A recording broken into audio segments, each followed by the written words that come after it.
Dewch draw i Wynedd, lle mae'r golygfeydd yn syfrdanol. Y dreftadaeth yn gyfareddol,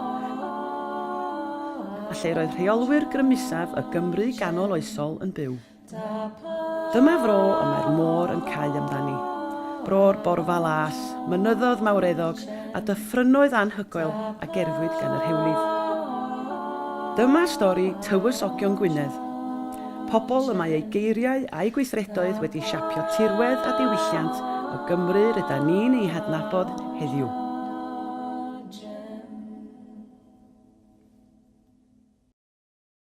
Daeth Tywysogion Gwynedd i rym yn y cyfnod ansefydlog oedd yn bodoli wedi Rhufeiniaid adael Prydain.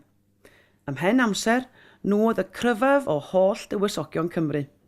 Roedden nhw'n rheoli'r wlad bron iawn i gyd, ac yn trechu'r Sacsoniaid a'r Normaniaid fel ei gilydd. Dewch draw i ddeganwy, un o hen ganolfannau Tywysogion Gwynedd.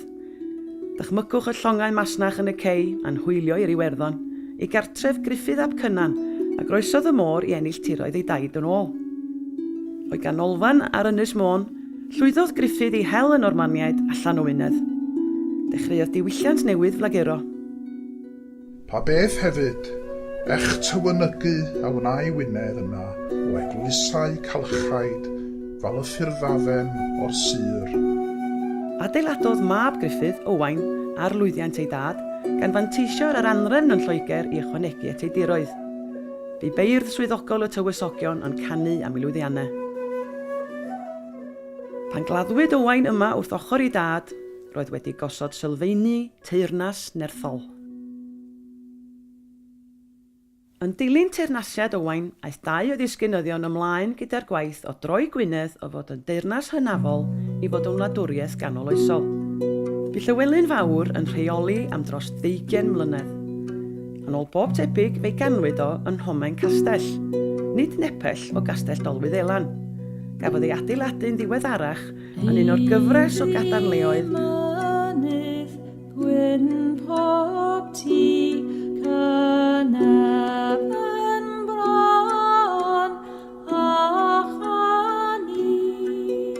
Dewch i droedio'r tiroedd lle roedd yr hen Gymru'n ffermio. Meddyliwch amdanyn nhw'n trin gwartheg gwerthawr Llywelyn oedd yn pori'r ffriddoedd yma yn yr haf.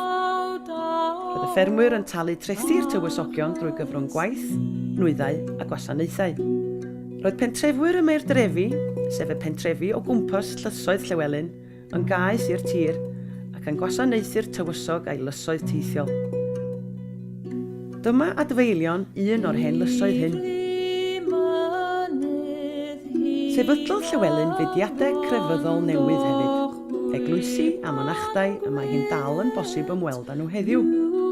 Dewch draw i Abati Cymer, lle talodd y mynach yn ôl i'r tywysog drwy fagu'r ceffylau gorau iddo.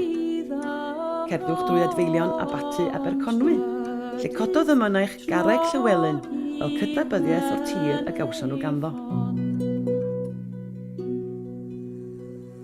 Yn ôl yr hanes, adeiladodd Llywelyn eglwys ger ei lys yn Rhefryw yn Nyffryn Conwy i Siwan ei wraig. Y sôn ydy i ddigwyno fod y daith i eglwys hynafol Llandrychwyn yn rhy bell. Siwan oedd merch y Brenin John o Loegr, a gweithred strategol ddiplomataidd ar ei ran oedd rhoi ei llaw i Llywelyn. Ar droad y 3edd ganrif ar 10, roedd statws Llywelyn fel tywysog yn hollol sicr. Ond chwerwi wnaeth y berthynas gyda Lloegr, a chyn hir roedd y Brenin John wedi ymosod. Gwthiodd deyrnas Llywelyn y tu hwnt i Afon Conwy, a chymryd ei hoff lys yma yn Abergwyngregyn.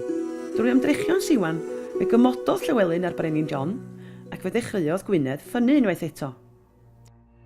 Drwy'r mynaich, llwyddodd Llywelyn i feithrin perthynas gyda Ffrainc a Rhufain. Roedd y cysylltiadau hyn yn bwysig wrth warchod annibyniaeth y tywysog rhag y wlad rymus roedd yn gymydog iddi. Wedi trosglwyddo'r awenau i Dafydd ei fab, bu farw Llywelyn yn dawel yn Aberconwy yn yr Abati a sefydlodd a lle treuliodd ei flynyddoedd olaf.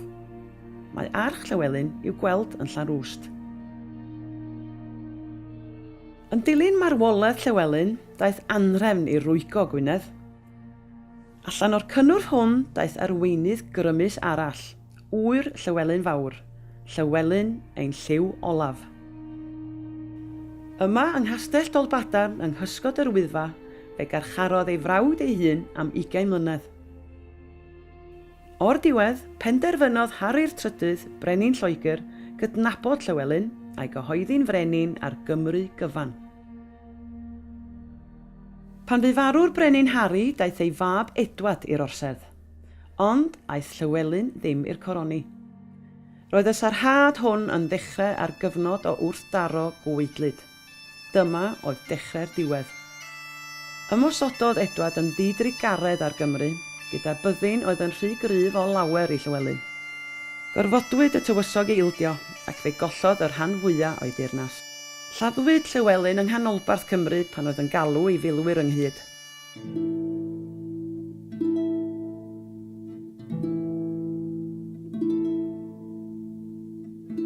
O leas gwanas, gwanar i'r llaw, o laeth Llywelyn, cof dyn i'w daw.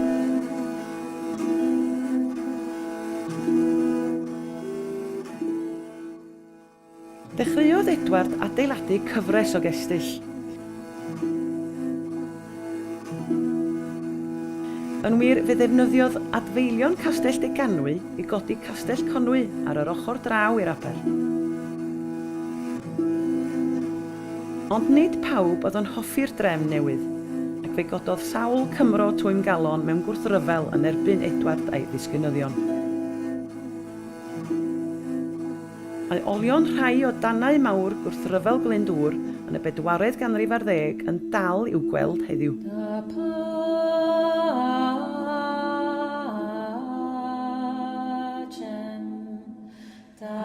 Roedd oes y Tywysogion yn gyfnod o arloesi mawr, ac mae'n crisialu'n balchder a'n hunaniaeth ni fel cenedl. Dyma pryd heiwyd hadair Gymru rydym yn ei hadnabod heddiw. Mae adfeilion, cestyll a llysoedd y Tywysogion, ynghyd â'r gerddoriaeth a'r farddoniaeth a ysbrydolwyd ganddyn nhw, ym mer esgyrn ein diwylliant. Dewch draw i Wynedd i droedio llwybre'r Tywysogion.